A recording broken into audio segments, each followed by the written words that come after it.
Nggih. Puasa itu yang membuat aturan manusia, jadi ya sekuatnya kita 12 jam saja kuat atau 24 jam. Misalnya hari ini hari Kamis ya. Nggih. Puasa apit wetonnya berarti dimulai kemarin pagi. Selesainya tadi pagi 24 jam. Tapi kalau nggak kuat 24 jam, ya sudahlah sedikit nyurangi diri sendiri, misalnya aku puasanya nanti mulai jam 6 sore aja lah, kan nanti tidur udah nggak merasakan lapar gitu kan. Petunjuk, feeling, intuisi, atau kepekaan batin itu tiba-tiba seperti yang memberi jawaban. Nah itu sebenarnya yang terjadi, ya itulah sang guru sejati sebagai salah satu pamomong kita. Ketika sudah dibancai weton, akhirnya apa? Guru sejati semua pamomong itu kembali intensif membimbing, menuntun, mengarahkan kepada jiwa raga kita yang diemong. Yaitulah namanya merasakan karping roso. Karping roso itu roso sejati, keinginannya sang sukmo sejati. Tapi kalau yang dirasakan rasaning karep, sebaliknya kan ini. Yeah. Karep itu ya kalau di Katolik ya keinginan daging. Rosone hanya roso yang ada di dalam raga, yang kemudian dijabarkan sebagai hawa nafsu. Ya kalau memenuhi hawa nafsu itu kalau masih proporsional memang yang dibutuhkan, ya bagus memang harus dipenuhi kebutuhan itu. Harus milih ke orang-orang yang, jangan yang orang yang suka sirik hati, suka jahil, suka jahitin orang, nah nanti doanya juga nggak mempan. Ya kan ideal kalau orang-orang yang melaksanakan itu orang-orang yang sudah cukup banyak dharma dalam hidupnya. Makin banyak dharma itu kan akan makin membuat ini ya Mbak ya, membuat kekuatan doa itu menjadi juga lebih besar. Ibaratnya orang yang makin banyak dharmanya itu punya kekuatan itu geni, sabdo pendito ratu, apa yang diucap mudah terwujud.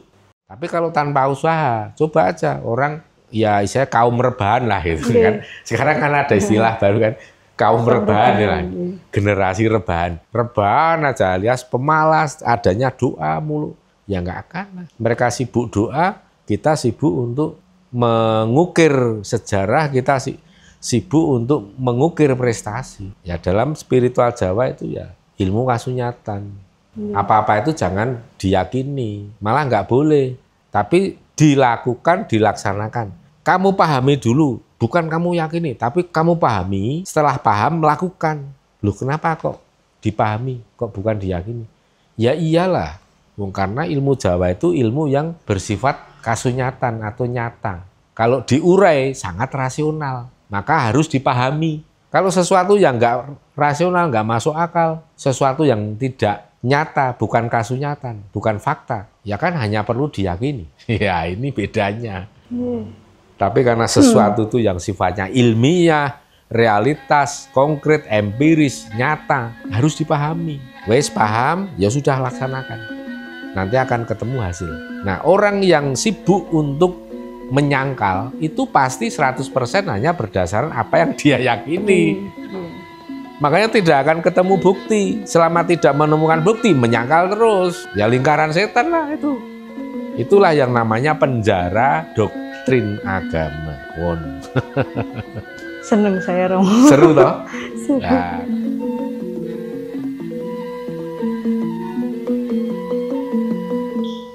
Izin Romo, Pak Pandu nggih, matur nuwun sangat pada Romo, Mami, Om Dono dan seluruh keluarga besar Romo. Saya mengaturkan terima kasih, matur sembah nuwun karena diberikan kesempatan untuk bisa mengikuti bacaan weton yang kemarin sudah selesai saya laksanakan dan kemungkinan akan saya lanjutkan. Kemarin berarti ke-8 ya Mbak? Ke-8 kali Romo.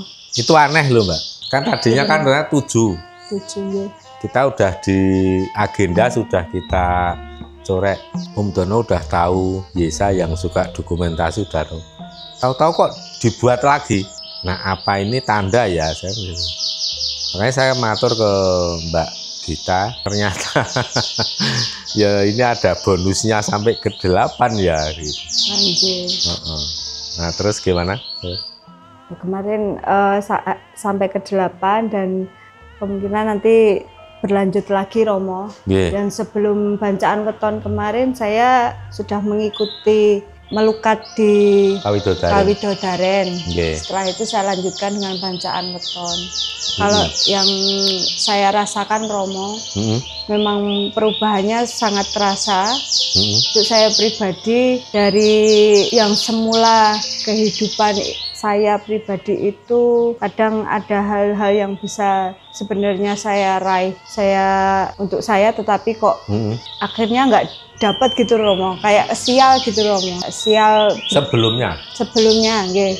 Kadang sebelum sial, bacaan itu ya. Ya, kadang hal-hal yang bisa menjadi hak saya, menjadi hak. Ya kadang sama orang lain itu kok diambil gitu-gitu. Berarti sering diserobot itu ya. Diserobot, dinakali, dicurangi, difitnah. Itu tuh kenapa kok kehidupan saya tuh sering seperti ini gitu.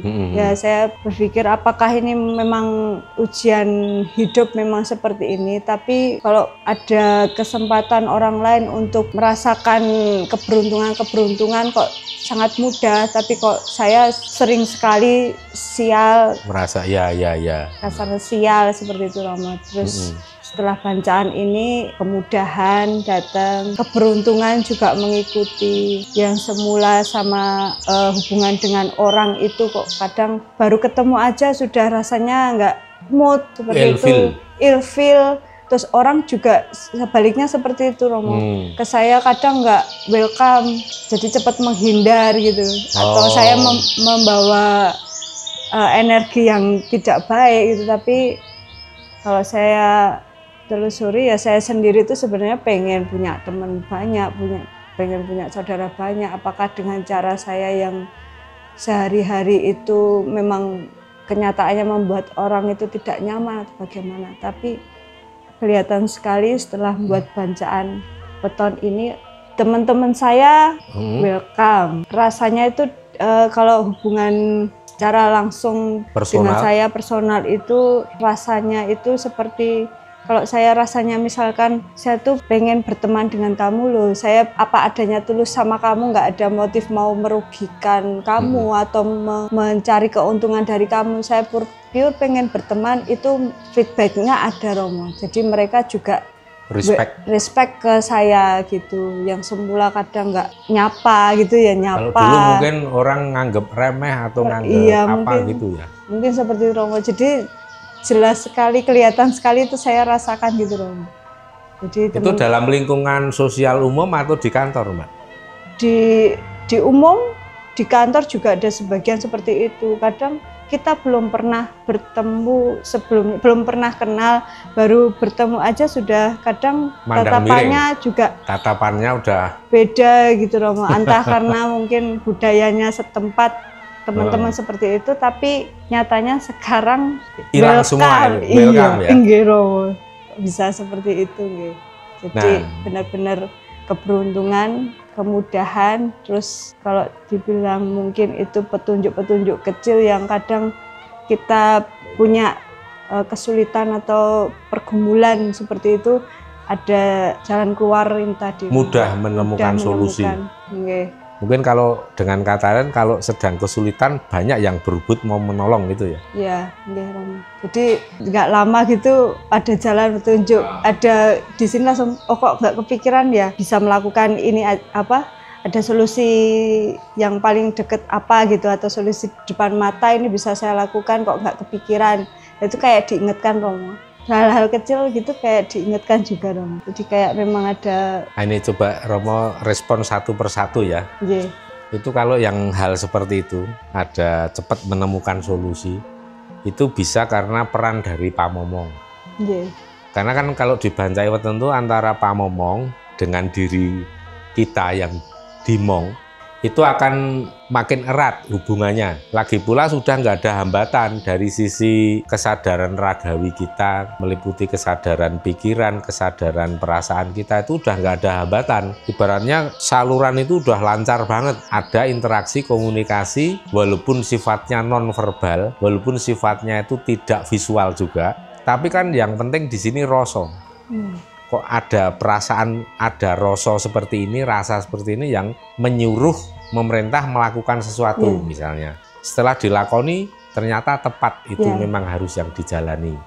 Terus ada lagi tiba-tiba memori muncul untuk mengingat berbagai macam pelajaran, solusi dan lain-lain. Ada lagi semacam petunjuk, feeling, intuisi atau kepekaan batin. Itu tiba-tiba seperti yang memberi jawaban. Nah itu sebenarnya yang terjadi, ya itulah sang guru sejati sebagai salah satu pamomong kita. Ketika sudah dibancai weton, akhirnya apa? Guru sejati, semua pamomong itu kembali intensif membimbing, menuntun, mengarahkan kepada jiwa raga kita yang diemong. Itu makanya ibaratnya komputer itu hardware-nya sudah speknya sebenarnya bagus, spek tinggi. Terus diinstal software yang canggih, yang sesuai dengan kemampuan kapasitas hardware. Makanya di sini akan match.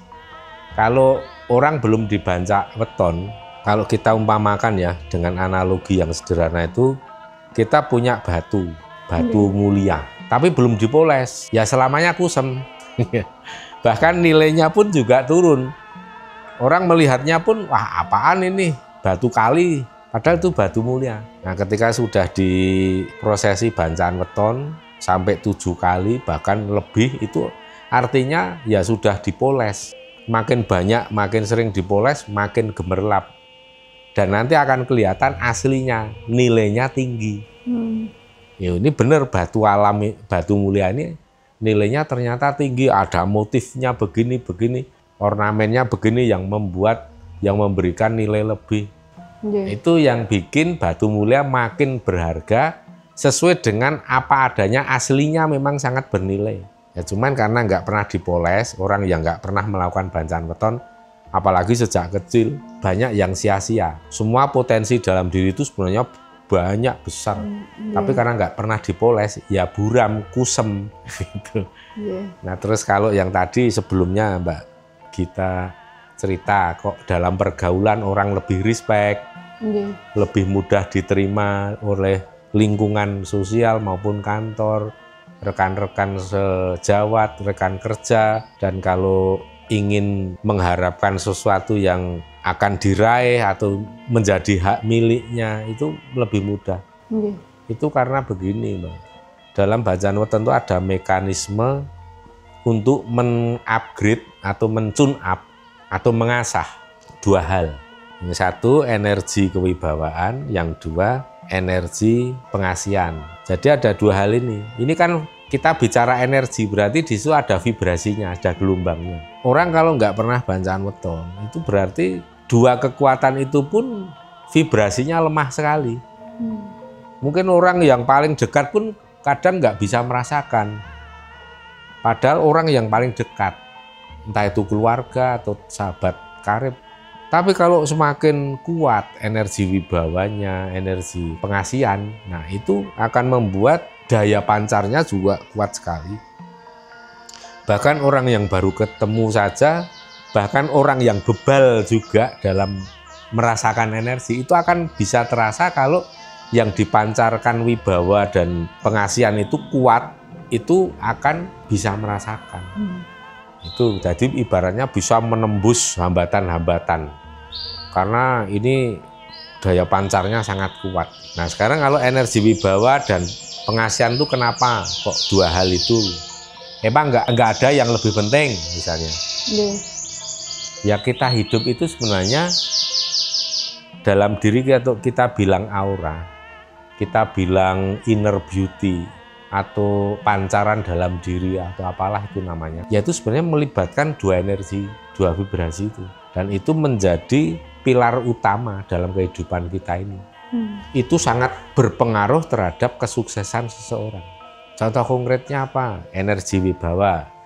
Orang kalau vibrasi wibawanya makin tinggi, itu akan mudah dihargai oleh orang. Apa yang disampaikan, diutarakan, dinasihatkan, apa yang diperintahkan, orang mudah untuk menuruti, mematuhi, mengikuti. Itu juga akan meminimalisir pengkhianatan, itu juga akan meminimalisir pemberontakan. juga akan meminimalisir sifat agresif menyerang ofensif dari orang lain yang tidak suka. Karena udah takut dulu nih, wah ini wibawa banget nih, takut mau macem-macem gitu. Tapi energi vibrasi wibawa pun nggak cukup. Apa orang hanya cukup dengan perasaan takut, segan, apa cukup dengan itu? Enggak, itu belum lengkap. Karena masih ada lagi yang tidak kalah pentingnya. Dan ini merupakan pasangan dari dua macam energi tadi, yaitu yang satu itu tadi, yang Romo sebutkan sebagai energi atau vibrasi pengasihan. Mungkin kalau orang sekarang itu mendengar pengasihan, konotasinya udah, wah itu pelet, kayak gitu kan. Enggak seperti itu. Yang namanya energi pengasihan, yang makin besar energinya maka vibrasinya makin kuat. Itu ya nanti berupa seperti nama jenengan, karisma. Nah, itu jadi energi pengasihan itu akan memancarkan vibrasi yang karismatik pada diri seseorang. Karisma itu kalau dirasakan secara konkret seperti apa? Ya kita melihat orang gampang banget menarik simpati. Orang menjadi sangat simpati. Apapun gerak-geriknya, pola tingkahnya, ucapannya itu menarik sekali. Bikin nyaman, bikin tentrem, damai, ngayomi, melindungi. Jadi yang dirasakan orang seperti itu. Apapun itu. Entah itu pola tingkahnya, ucapannya, body language-nya, semuanya serba meraati. Ya, serba nengsem ke hati atau ya itu tadi, karismatik. Artinya apa? Vibrasi karisma yang kuat itu akan memancarkan imbal balik, akan memancarkan respon dari seluruh makhluk, tidak hanya umat manusia, tidak hanya esensi manusia saja, tapi juga seluruh makhluk. Respon mereka apa? Terhadap getaran vibrasi yang sangat kuat berupa simpati itu, welas asih, cinta kasih. Jadi orang kalau sudah memancarkan vibrasi karismatik, orang yang melihat pun akan tibone welas asih pada diri kita. Nah sekarang bisa dibayangkan sekarang, ini kan pemetaan energi nih dalam diri kita. Sekarang kita bisa membayangkan bagaimana kalau seseorang itu vibrasi wibawanya kuat, tapi karismatik banget. Ayo. Jadi begitu melihat seseorang itu, pertama segen, hormat, segan, hormat, menghargai. Tetapi juga ada rasa, kalau dekat dengan orang ini merasa teduh, merasa terlindungi, merasa ada kedamaian, ada kenyamanan. Yaitu racian dari dua. Nah sekarang jadi mudah dipercaya. Ya, jadi mudah dipercaya. Jadi orang itu begitu melihat, wah ini kayaknya ini orang ini responsibel, orang yang sangat responsibel. Ini orang yang bertanggung jawab. Bertanggung jawab pada diri pribadinya maupun pada lingkungannya. Orang kalau sudah ada kesan orang yang bertanggung jawab, ya orang mudah percaya. Dan kepercayaan orang lain terhadap diri kita itu sangat penting. Karena dari situlah akan membuka jalan rezeki, kesempatan, karir, prestasi, semua kan dari unsur kepercayaan dulu. Orang kalau udah ngelihatnya udah miring, pandangannya udah sinis, meremehkan, gimana mau percaya? Gimana mau memberikan satu kesempatan untuk berkarya? Nggak bisa. Dalam pekerjaan pun juga ini Romo, kalau misalnya mau minta tolong teman untuk bekerja sama dalam pekerjaan itu kadang sebelum acara melukis, sebelum bacaan weton itu kadang teman-teman itu juga melaksanakan tapi grundelnya itu banget gitu. Jadi untuk kerjasama itu kok susah sekali dengan teman-teman gitu. Padahal kita dituntut untuk bertanggung jawab atas pekerjaan itu dan kita melibatkan teman-teman sekitar ya. Jadi tim ya? Ya tim itu. Nah kok ya ini setelah akhir-akhir ini ya ampun, ini Romo dengan bahasa yang sederhana, bahasa biasa, dan minta tolong dengan mungkin 1-2 cukup, nggak banyak-banyak kata yang dikeluarkan, minta tolong apa gitu udah, oh iya mbak, gitu-gitu. Kalau pimpinan juga lebih, ya itu tadi Romo, lebih respect, lebih percaya ke kita untuk memberikan pekerjaan itu. Lebih kadang kita diajak untuk sharing juga seperti itu. Jadi ya kayak saya diuangke gitu loh Romo. Ya itu yang paling penting. Diuangke. Dan kayak sebelumnya memang kayak gerusa-gerusu untuk mengerjakan sesuatu, sekarang kayak lebih tenang Romo. Jadi saya mau melakukan hal ini. Kalau memang saya rasakan kalau dari awal itu tenang, konsentrasi, tenang, kalem, itu pasti yang tidak terpikirkan itu muncul dengan sendirinya. Seringnya sekarang seperti itu. Ini Romo garis bawah ya, konsentrasi, tenang, kalem. Tadi Mbak Gita sampaikan kan ada konsentrasi, tenang, kalem. Ini sebenarnya inilah sensasi dari rasa semeleh yang sering kita sebutkan, suro semeleh, ya artinya semeleh. Orang makin semeleh, maka kekuatan pamomong ini yang akan lebih intens membimbing, mengarahkan. Bahkan para leluhur juga lebih intens untuk membimbing, mengarahkan supaya meraih sukses. Tapi kalau bergejolak, hatinya bergejolak, pikirannya bergejolak, itu kan nggak semeleh. Ya susah diarahkan, dibimbing oleh para pamomong maupun leluhur, susah, angel. Kadang sudah diberi arahan, nasihat melalui getaran nurani, tapi ndablek, nggak peka. Nah itu akhirnya pesan tidak tersampaikan. Nah itulah yang sensasi dari rasa semeleh. Setelah mengalami, merasakan sendiri, sekarang kan jadi, oh kalau ditunjukin semeleh itu ya seperti itu. Jadi paham banget kan. Dan itu makin membawa sesuatu yang positif. Jadi akan makin terakumulasi. Ini positif, bacaan positif, pelukatan positif. Kan, kenapa ada ikut pelukatan juga? Karena apa? Setiap orang itu ada namanya sebel sial, sengkolo sukerto. Itu kan dalam pelukatan itu ada ruwatnya juga. Ruwat cukur, kuncung, gelung. Itu kan cara alternatif yang sederhana untuk melakukan ruwat murwakala. Kalau ruwat murwakala secara pakem biayanya kan besar, harus nanggap wayang. Tapi ini ada alternatif untuk dilaksanakan ruwatan yang sederhana untuk memangkas sengkolo sukerto, sebel sial. Siapa saja yang masuk sengkolo sukerto kan ada dalam paugeran Jawa itu seperti yang kita tayangkan di YouTube, bisa kita cari di Google, itu kan banyak. Siapa yang masuk sengkolo sukerto, orang-orang seperti apa. Seperti misalnya anak untang-anting, kembang sepasang, uger-uger lawang, Pandowo limo, sendang kapit pancuran, pancuran kapit sendang. Nah itu semua akan masuk. Itu juga berfungsi untuk membuang sebel sial yang dikarenakan itu misalnya ada karma turunan misalnya. Nah di situ yang masa lalu, karena itu ibaratnya inilah salah satu cara orang Jawa untuk memangkas karma yang turun-temurun. Sudah dihentikan sampai di sini. Dan yang ke depan diisi dengan dharma sebagai tebusannya. Itu. Nah, ini jadi kekuatan ini saling topang menopang, saling nyengkuyung.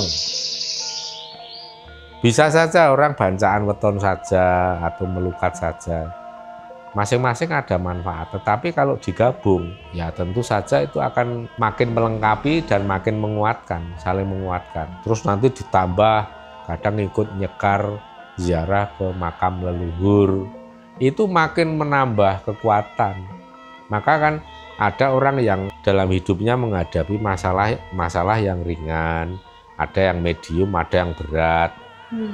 Apa yang dilakukan juga berbeda. Orang makin berat tantangan hidup, ya bekalnya, senjatanya juga harus lebih banyak, harus lebih lengkap.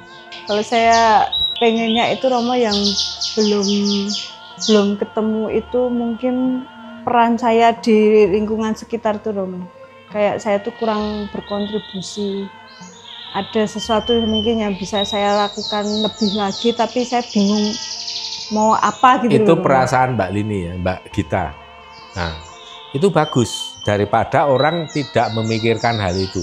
Misalnya kalau dibalik misalnya, wah aku sudah cukup memberi kontribusi ke lingkungan, ke kantor, ke lingkungan sosial. Ya sudah, hasilnya ya cuma stagnan, mandek. Tapi kalau ketika kita dalam hidup ini, aku ini kayaknya kurang banyak memberikan kontribusi untuk kehidupan. Kurang banyak memberikan kontribusi untuk perusahaan tempat saya kerja, kantor tempat saya bekerja, atau lingkungan sosial di mana saya hidup. Kalau kita merasa belum banyak kontribusi, itu malah bagus. Itu motivasi untuk berkarya lebih besar lagi. Tapi apa yang akan dilakukan, ya mengalir saja, pasti akan ketemu. Karena kalau kita udah selaras dengan kehendak alam, urip iku urup, hidup harus berguna, bermanfaat untuk seluruh makhluk hidup. Kalau kita sudah menyetel dalam diri kita, baik itu dalam level mindset maupun dalam rasa sejati, alam semesta yang akan memenuhi itu. Yang akan menyiapkan nih, yang kamu butuhkan, alam semesta yang menyiapkan. Alam semesta itu kekuatannya dahsyat, karena itu kan representasi dari kekuatan Tuhan. Dalam wujudnya kekuatan alam. Nah, di situ masih ada lagi peran andil leluhur yang ikut serta dalam menyiapkan apa yang dilakukan oleh alam semesta untuk kita. Alam semesta akan memberikan anugerah agung. Leluhur ikut dalam proses itu. Ya mempermudah, mempercepat, itu bisa. Itu bagus, malah justru bagus kalau masih merasa kok kurang berkontribusi ya saya itu. Tapi bahaya kalau kita udah mikir, kan aku udah cukup banyak memberikan kontribusi ke perusahaan ini, ke kantor ini. Tapi apa yang diberikan perusahaan ke saya? Wah, itu sudah malah bahaya itu. Lebih baik kita merasa bahwa kita masih harus lebih banyak bermanfaat untuk orang-orang terdekat, untuk lingkungan sosial, lingkungan perusahaan, kantor. Kan itu intinya. Malah bagus itu. Ya itulah namanya merasakan karping rasa. Karping rasa itu rasa sejati, keinginannya sang sukma sejati. Tapi kalau yang dirasakan rasaning karep, sebaliknya kan ini. Karep itu ya kalau di Katolik ya keinginan daging. Rasane hanya rasa yang ada di dalam raga, yang kemudian dijabarkan sebagai hawa nafsu. Ya kalau memenuhi hawa nafsu itu kalau masih proporsional, memang yang dibutuhkan, ya bagus, memang harus dipenuhi kebutuhan itu. Yang bermasalahan kalau memenuhinya itu berlebihan. Itu. Misalnya makan nih, masa mau menghilangkan nafsu makan? Ya sebulan bisa habis, ya kan? Nah, itu kan makan untuk survival, untuk beraktivitas. Makanya keinginan makan itu termasuk hawa nafsu, tetapi harus dikendalikan supaya sesuai dengan apa yang dibutuhkan, diperlukan saja, tidak berlebihan. Ya udah, cuma itu aja. Seru ya? Seru, Romo. Kalau dibongkar ternyata ya dalam ya. Banyak yang mau dipelajari, Romo. Ini pengennya terlalu terhubung dengan Romo, itu pengen ya itu tadi, mungkin saya ada warning yang ya ngasih tahu saya gitu loh, Romo, oh jalanmu ini keliru ini, kamu polanya keliru gitu loh, Romo. Ya itu nanti dibimbing seperti itu. Itu nanti dengan terhubung. di grup itu tadi itu kan di situ kalau kita ada apa-apa kita share informasi. Oh kita mau ritual nih, kita didhawuhi leluhur nih. Banyak yang tidak kita publikasikan memang. Tapi kalau di grup saya itu memang yang untuk lingkungan terbatas. Terus nanti kadang ada belajar nembang, ada ya seru mereka padahal. Kadang share pengalaman tuh sampai misalnya jam 9 udah nggak ngelihat WhatsApp, jam 2 itu melihat 160. Tapi ya bermutu. Apa yang diomongkan itu bukan sesuatu yang lebay atau nggak berguna. Kita tidak melarang bercanda, guyon, itu kebutuhan. Tetapi kan ada kan yang wah terlalu banyak guyon, itu ada. Itu kan yang nggak baik. Guyon-guyon, tetapi ya proporsional saja. Gitu. Dan tentunya ini Romo, kalau misalkan kayak saya menceritakan tentang pengalaman saya ikut Melukat dan sekarang ikut Bancaan Weton itu, memang ada teman yang pro dan kontra. Oh ya, gimana Mbak? Yang kontra itu ya kayak tabu, apa tuh itu di luar dari agama, ada penyimpangan dan lain-lain menurut pemikiran mereka seperti itu. Tapi memang tidak bisa pendapat mereka kita tidak bisa untuk tidak seperti itu, tidak bisa kita menolak ya, juga tidak Romo. bisa menyangkal juga Romo. Jadi karena hubungannya dengan apa yang mereka yakini. Jadi kalau ya saya sadar Romo pasti ada pro dan kontra, cuman terserah nanti orang mau berpikiran bagaimana, yang penting saya merasakan pribadi saya setelah melaksanakan itu kok ternyata perbedaannya itu memang lebih kesini, semakin kesini itu semakin luar biasa itu. Dan itu mungkin ya sebenarnya orang butuhkan, apalagi di masa seperti ini, tapi kadang orang bingung mereka akhirnya memilih untuk jalan yang lain, jalan kepuasan mungkin duniawi yang lain, sebenarnya tidak bisa untuk mengisi kehampaan, kekosongan dari rasa mereka itu sendiri. Iya, ada ya nggak sedikit kok orang kok untuk mengisi kekosongan, kegalauan, kecemasan tuh lari ke agama apapun. Tapi begitu masuk ke agama, dia hanya terjebak pada ritual-ritual rutin, hanya terjebak pada rutinitas. Artinya ya mereka hanya melakukan sembah rogo. Tidak melibatkan sembah kalbu, sembah jiwa, sembah rasa.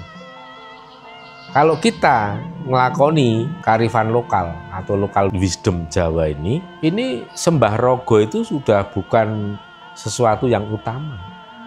Tetapi ada yang namanya sembah kalbu, sembah jiwa, sembah rasa itu sudah ada di dalam situ. Bahkan setelah itu dilaksanakan, manfaat atau hasilnya langsung bisa kita rasakan. Kalau yang terjebak pada rutinitas agama, itu yang lebih parah lagi kalau menganggap bahwa orang itu cukup doa saja. Ya kalau bagi orang Jawa mah itu namanya NATO, no action talk only.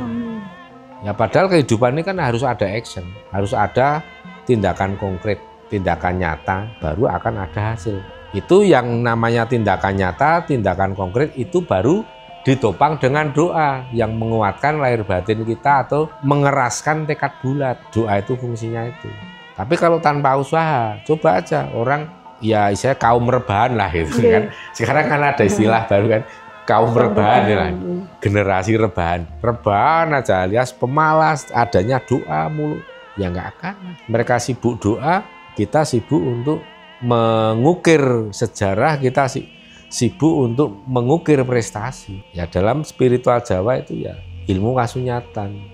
Apa-apa itu jangan diyakini, malah nggak boleh. Tapi dilakukan, dilaksanakan. Kamu pahami dulu, bukan kamu yakini, tapi kamu pahami, setelah paham melakukan.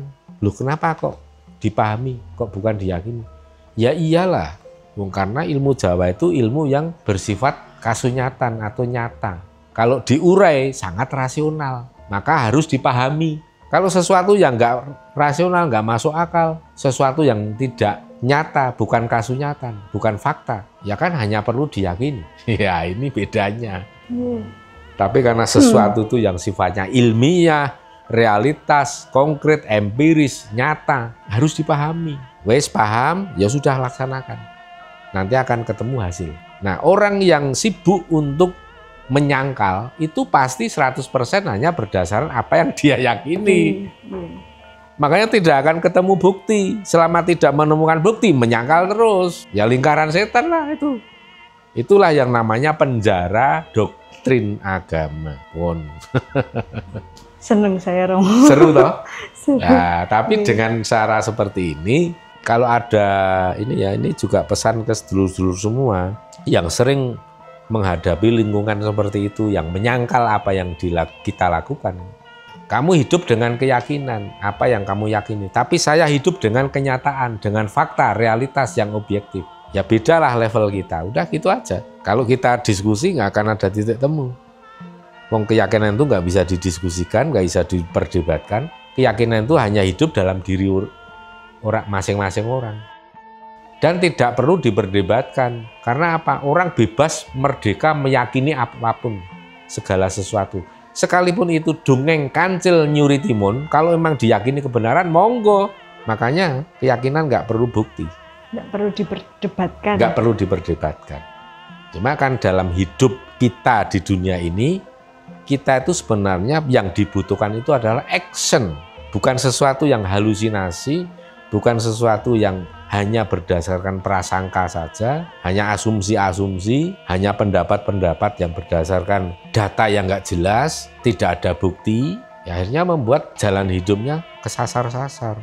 Beda dengan kalau kita itu melangkah penuh dengan kepastian, melangkah dengan berdasarkan pertimbangan rencana yang diolah melalui proses analisa data. Datanya konkret. Ibaratnya dokter mendiagnosa penyakit akurat. Hasil diagnosa yang akurat bisa menentukan orang ini sakit apa. Sehingga dokter bisa menentukan apa obat yang paling tepat. Kalau hanya berdasarkan keyakinan saja, dokter mengira-ira, wah aku meyakini si seseorang ini kira-kira kena tipus. Ya, dikasih obat tipus, ternyata apa? DB, demam berdarah. Lah, ya kan? Ya, ya. Makanya hidup ini adalah realitas, fakta, dan perlu kita jalani dalam kehidupan sehari-hari. Pahami, aplikasikan dalam kehidupan sehari-hari. Sudah, itu prinsipnya ilmu Jawa. Kalau prinsip agama memang beda, yakini, laksanakan. Dan nanti pahala setelah kamu mati. Tapi setelah banyak orang yang merasa amalnya udah banyak, sudah rajin ritual agama, tapi suruh mati duluan, nggak mau, takut. Apa berpengaruh juga nggih Romo? Saya kan sebelumnya nggak pernah yang namanya puasa. Mau puasa itu nggak kuat gitu loh. Kemarin saya coba ya selama bacaan itu, saya coba untuk puasa itu kok ya bisa kuat gitu loh. Kadang disarankan di Katolik apa puasa apit weton? Awalnya ini Romo, saya nyoba dulu puasa pas hari weton. Itu puasanya ngikuti yang kayak pas apit weton, pas mau bacaan weton. Pas wetonnya ya? Aja Romo. Oh, pas weton. Nggih, awalnya itu kan lain kali kalau puasa apit nggih. Nggih.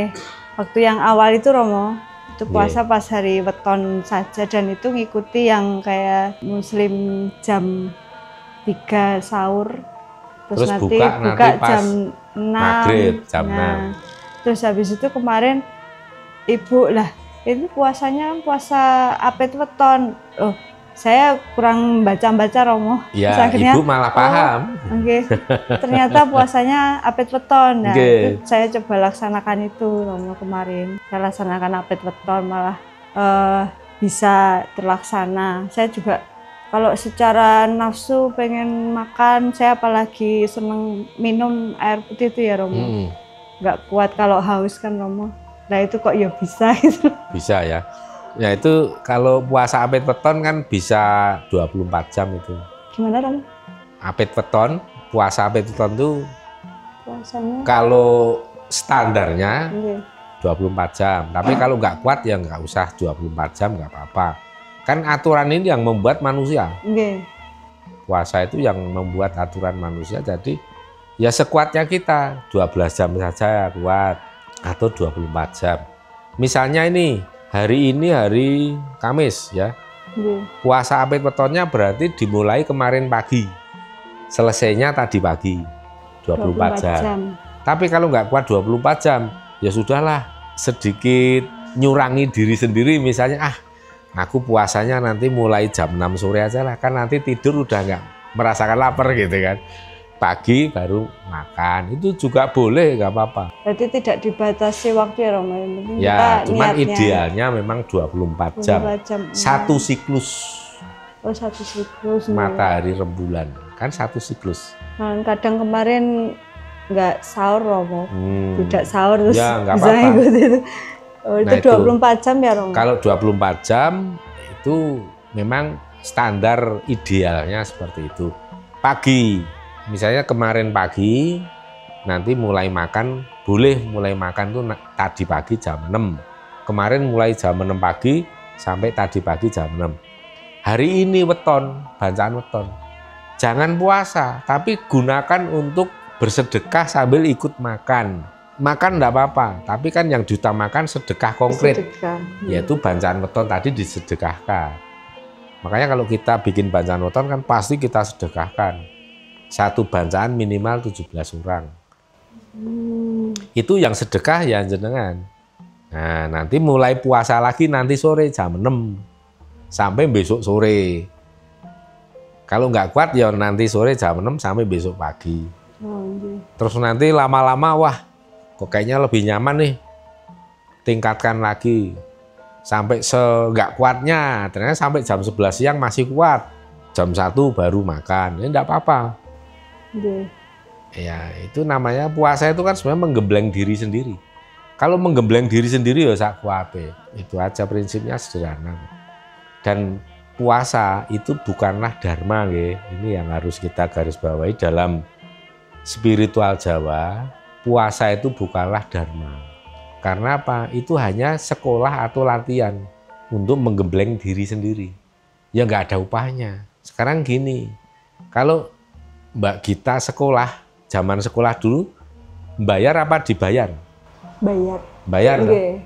Itu uang sekolah. Ada gaji nggak? Pas waktu sekolah nggak ada kan? Tidak ada. Ya nggak ada. Uang poso ya kayak gitu, nggak ada. Nilai dharmanya terus ada pahala itu nggak ada. Jenenge wae wong sekolah kok. Nanti ada pahalanya ketika hasil dari puasa itu menjadi orang yang lebih kuat lahir batin dan mampu lebih banyak menolong orang. Nah, berarti itu sama saja orang yang tadinya sekolah kemudian sudah bekerja. Kalau bekerja dapat gaji apa? Kita bayar apa dibayar? Dibayar. Dibayar. Jadi kita melaksanakan tindakan konkret untuk berdharma, itulah baru ada yang namanya bayaran dari alam semesta. Itu udah hukum alam. Nah sekarang kan seringkali kebalik. Wong poso ngarep-arep ganjaran pahala. Itu wong sekolah kok mengharapkan digaji. Ya kalau kita sebagai orang Jawa memang ya memahami hal itu ya karena memang konsep itu dibuat oleh manusia. Walaupun sebagian orang menganggap itu yang membuat Tuhan. Kalau ini Romo, saya punya ponakan 2 karena adik saya sudah meninggal. Karena saya terbatas untuk bertemu, jadi kemarin saya niatkan mau puasa untuk ponakan saya itu bagaimana Romo? Yang ini Romo, maaf, ponakan saya yang saya puasa. Saya puasa untuk ponakan saya. Kan adik saya punya anak 2 Romo. Oh, adik maksudnya saya, ponakan ini ibunya meninggal. Ibunya meninggal. Oh, nah, terus jenengan karena menghandle posisinya sebagai seorang ibu dari anak untuk memuasai gitu. Betul Romo, hanya sekedar karena saya terbatas untuk bertemu, untuk menyalurkan kangen saya, sayang saya sama ponakan saya itu karena ada batasan untuk jadi memuasai weton untuk ponakan saya. Nggih.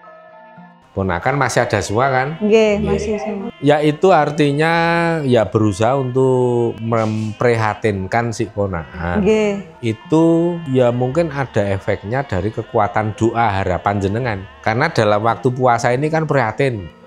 Jenengan kan gentur melakukan prihatin dengan cara puasa. Sambil berharap berdoa. Tujuannya ke anak ponakan tadi. Ya itu saja. Tinggal kekuatan doanya jenengan. Itu hubungannya itu manfaatnya. Memang beda kalau yang puasa itu yang dibancai weton sendiri. Atau yang punya weton sendiri itu yang puasa itu beda, efeknya jauh lebih bagus. Tapi kalau memberikan puasa untuk anak-anak, untuk ponakan, ya di situ ada kekuatan doa yang lebih besar karena diiringi dengan prihatin. Itu aja. Esensinya sama dengan kita doakan ke ponakan. Mendoakan ponakan tidak dengan puasa, tapi dengan melekan wungon. Itu juga kuat sekali. Mendoakan ponakan tapi dengan puasa itu juga kuat. Jadi ketika kita doa itu ya juga harus diiringi dengan gentur laku. Prihatin atau tirakat. Tuh. Ya esensinya seperti itu. Boleh. Kalau puasa weton untuk yang sudah meninggal itu udah enggak perlu. Tapi itu kan ponakan sudah nggak punya ibu kan. Terus jenengan ya istilahnya seperti Romo bilang itu mengambil peran ibunya itu karena apa? Ya karena yang punya tanggung jawab untuk memberikan bacaan weton atau puasa apit weton itu sebenarnya ibunya atau orang tuanya. Tapi karena orang tuanya sudah nggak ada atau orang tua yang sudah tidak mampu, maka bisa yang lain. Seperti Romo, bacaan weton itu kan tanggung jawabnya ibu. Memberi bacaan weton atau bancai weton kepada Mbak Gita itu kan ibu. Tetapi di sini Romo, Mami itu mengambil alih tanggung jawab ibu untuk melaksanakan bacaan weton. Itu fungsinya.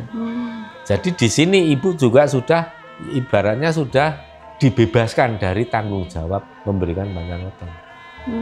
Makanya kalau Romo sering sampaikan di YouTube bahwa bacaan weton itu adalah tanggung jawabnya seorang ibu kandung. Tetapi kalau ibu kandung tidak mampu, sibuk atau di tempat yang jauh atau sudah nggak ada, bisa minta tolong ke orang yang bisa dituakan, bisa mewakili orang tua, cuma memang harus milih ke orang-orang yang jangan yang orang yang suka sirik hati, suka jahil, suka jahitin orang, nah nanti doanya juga nggak mempan. Ya kan ideal kalau orang-orang yang melaksanakan itu orang-orang yang sudah cukup banyak dharma dalam hidupnya. Makin banyak dharma itu kan akan makin membuat ini ya Mbak ya, membuat kekuatan doa itu menjadi juga lebih besar. Barangnya orang yang makin banyak dharmanya itu punya kekuatan idu geni, sabda pendito ratu, apa yang diucap mudah terwujud. Itu harus ada kaitannya dengan orang yang dharmanya banyak. Tapi banyak kan yang selama ini mungkin belum bisa dipahami, sekarang sudah lebih mantep, lebih paham ya. Ya orang efeknya orang kalau sudah lebih paham, jadi apa yang dilakoni itu akan menjadi lebih mantap, lahir batin mantap dan hasilnya juga akan lebih besar. Beda kalau dengan orang yang cuman ela-elu, anut grubyuk, ngalor melu ngalor, ngidul melu ngidur, nggak tahu tujuan, fungsinya, manfaatnya apa. Itu. Iya, pokoknya watone melu, nah. Tapi nggak paham apa yang dilakukan. Beda. Sudah cukup? Ya mudah-mudahan ini bermanfaat. Jadi ini juga Mbak Gita ini sama saja berdharma, ikut serta menebarkan ilmu kepada semua orang yang mungkin selama ini dalam kesulitan, dalam kendala.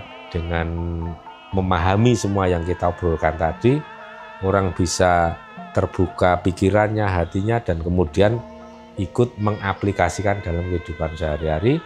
Kemudian hidupnya berubah menjadi baik, artinya Mbak Gita juga turut andil merubah nasib orang lain menjadi lebih baik. Itu dharma yang luar biasa.